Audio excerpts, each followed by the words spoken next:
Ontem a gente começou a falar a respeito do caso do ex-jogador corintiano, o Fábio Pontes, o caso de pedofilia, né, que ele teria abusado sexualmente dessa garotinha de 5 anos, filha de um amigo dele, dentro do carro dos pais, quando tudo foi descoberto. A garotinha precisou ser encaminhada para um tratamento psicológico. Eu queria que o Haroldo Lopes falasse dessas duas coisas, não é? Do impulso da pedofilia, mas primeiro da garotinha, como é que ela vai superar esse tipo de coisa? Mesmo porque ela não tem noção direito do que aconteceu, mas ela sabe que foi uma coisa que não estava muito certa.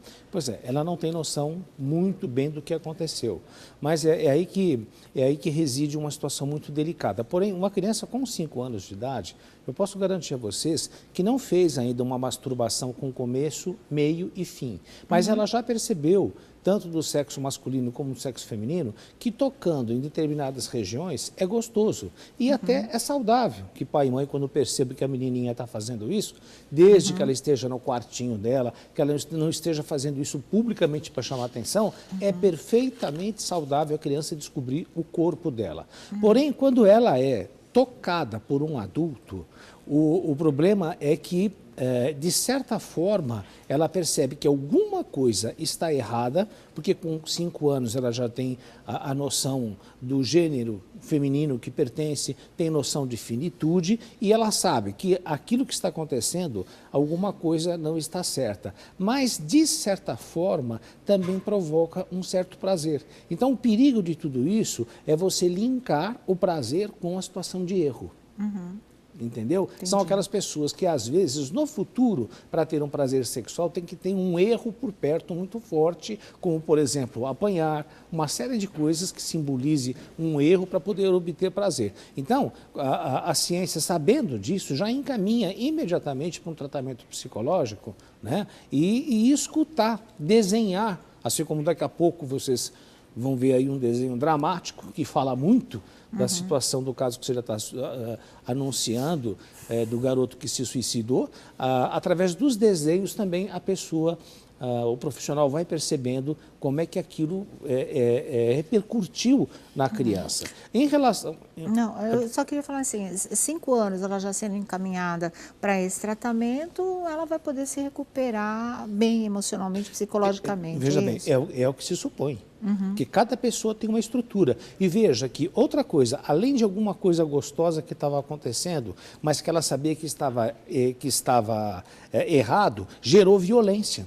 Ela assistiu parte dessa violência. Então, muitas vezes, você vai perguntar por que às vezes uma mulher adulta, lógico que não estou dizendo de forma generalizada, mas por que muitas vezes uma mulher adulta, às vezes, pede para apanhar para ter um orgasmo? Por quê? Porque na infância foi feito algum link de prazer com violência. E veja, essa criança se expôs a tudo isso. Ela não tem ali só a violência sexual, ela teve o princípio de um prazer e percebeu uma desaprovação corretíssima por parte dos pais. Mas, sei lá, eu fico um pouco em dúvida nessa história, teve prazer, foi gostoso. A menina chorou, a menina estranhou, a menina tinha uma orientação dos pais nesse sentido, que é muito importante, da escola também, ela contou isso, né, para os pais, para os psicólogos, para a polícia, de que pai e mãe sempre falou, não deixa tocar no pipi, não deixa tocar no bumbum, não deixa a criança entender Orientação que no correta, corpo dela inclusive. ninguém pode mexer. Quer dizer, então eu acho que o que predominou aí foi a violência em si, não a história do prazer. Senão ela Bom, teria também chorado, nós não sabemos, né? também nós não sabemos. Dói, machuca, como é que é? Também, pois é, mas pelo que se comenta, pelo que se fala assim no primeiro momento, é de que não teria ocorrido penetração, porque se houve penetração, a perícia vai com certeza constatar. O que não quer dizer que não machuque, Haroldo. Lógico, não, mesmo, Aí, normalmente... Mesmo porque para o pai e mãe, nos bancos da frente, perceber uma movimentação estranha atrás, Com certeza, a coisa não era suave. E outra coisa, normalmente, é bem típico do pedófilo tocar a criança, né? Ou com a língua ou com o dedo. Mas que para os 5 aninhos dela, lógico que isso já pode criar uma situação de dor, de desconforto muito grande. E vai saber também, vai saber também o que pode ter cochichado no ouvido da menina. Fica quieto, eles costumam fazer muito isso. Então tudo isso pode ter ocorrido. Agora, se ocorreu, inclusive, qualquer tipo de penetração ou com o dedo, ou vai saber até se ele não tentou mesmo introduzir o órgão, evidentemente que pode trazer até, vamos dizer assim, futuramente, uma pessoa que não consiga nunca ter um orgasmo com o namorado, com o noivo, com o marido. Por quê? Porque inconscientemente, às vezes quando está deitando com o marido, com uma pessoa que ama, inconscientemente está revivendo o estupro e o que acontece? Não tem orgasmo. Agora, em termos da pedofilia, dá tempo de falar ainda? Pode falar? A pedofilia é alguma coisa que é tido como uma parafilia, ou seja, uma aberração ou uma doença sexual, em que alguns pedófilos eles sentem prazer mesmo em tocar uma criança. Porém, há uma outra linha mostrando que também existe um tipo de pedofilia que a gente podia dar um exemplo rápido, como aquelas pessoas que sofrem de cleptomania e que você não precisa, mas você se sente no ímpeto, por exemplo, de pegar essa caneta, sabendo que você não precisa, mas é que a situação faz com que ela se sinta incomodada com aquilo e só sossega quando pega. E às vezes, depois de 2, 3 dias, devolve. Existem alguns pedófilos que também passam por algo semelhante. Sabe que aquilo não está certo, mas se sente na impulsividade de fazer aquilo, entendeu? E, às vezes, até pode demonstrar um certo arrependimento, porque me chamou a atenção a expressão facial dele, entendeu? Normalmente, costuma ser um outro tipo de expressão, mas a expressão facial dele era de que alguém que estava sobre uma emoção de tristeza ou de injustiça, alguma coisa nesse sentido. De tanto que ele apanhou do pai, em ambos os casos, mesmo que ele seja esse tipo de pedófilo, que não sente prazer, porque esse tipo de pedófilo que se sente com motivação de fazer e depois percebe que foi algo que não foi muito bom, ele se sente em desconforto quando faz o ato. Agora, o outro tipo de pedófilo não, ele sente prazer. Esse agora, que tá nas redes, principalmente. Ambos são imputáveis às leis, porque sabem o que estão fazendo e deveriam procurar um consultório de um psicólogo ou de um psiquiatra para tratamento, então respondem perante a lei, porque não são loucos. Tá certo. Lordelo, agora os amigos estão falando que ele estava embriagado. É um argumento que tem alguma chance de surtir efeito diante das leis, da polícia, da justiça? Como é que é? Não tem nenhum tipo de chance pelo seguinte, o que me chamou a atenção no caso todo é que ficou claro que a mulher que estava no banco da frente vê uma movimentação estranha, mas ela não viu só uma movimentação estranha. Ela viu realmente o rapaz que teria tirado o órgão genital encostando na filha dela. Ela cutuca o marido olha e quando o marido vê, ele para o carro e ele começa a agredir essa pessoa. O que eu não consigo entender, o Rafael Willian conseguiu falar com ele e ele disse, não sou eu. Declarações dele. Primeira constatação, quando ele teve a oportunidade na delegacia, ao ser autuado em flagrante pelo delegado de polícia, ele reserva-se no direito de permanecer calado.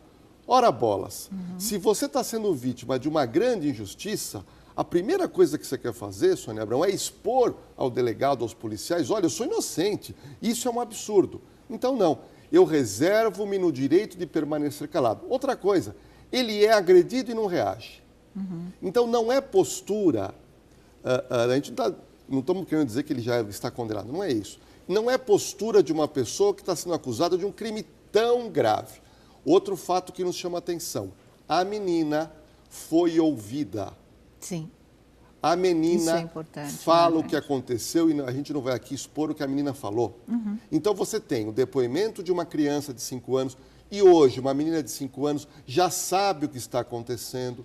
Eu tenho uma sobrinha de 6, quando ela tinha 5, ela era uma pessoa totalmente entrosada na família, consegue falar com muita fluência. Os pais também viram. E ele, simplesmente, na hora dele dar o depoimento dele perante ele, não, eu prefiro me reservar no direito de permanecer calado. Outro detalhe, se eu estou sendo agredido e eu estou sofrendo uma injustiça, eu parto para a chamada legítima defesa, ou seja, eu não vou ser agredido e ficar impassível sendo agredido. Agora, É óbvio, pode alegar que bebeu, pode alegar que estava drogado, mas tudo isso, ao que nos parece, ficou muito patente em que ele pisou na bola. Pelas declarações. Ele alega o seguinte: eu vou provar minha inocência. Como? Era um carro fechado. É a palavra dele contra a palavra de uma família. Mas tem uma criança que não vai mentir. As coisas que ela disse, ela não poderia imaginar se não tivesse de fato acontecido, né? Um outro detalhe. O que foi Isso que colocado. você falou, depois eu gostaria de, se Tá, possível, tudo bem. faz muito sentido o que você falou. Um outro detalhe, ele parece que teria, quando ele senta no banco de trás pegando uma carona, o que foi passado pela imprensa é que ele teria pegado a criança e colocado no colo. Isso já é uma atitude que nós não podemos aceitar. Sônia Abrão, nos Estados Unidos, quem já viajou para lá sabe, os pais não permitem que ninguém coloque a mão na cabeça da criança.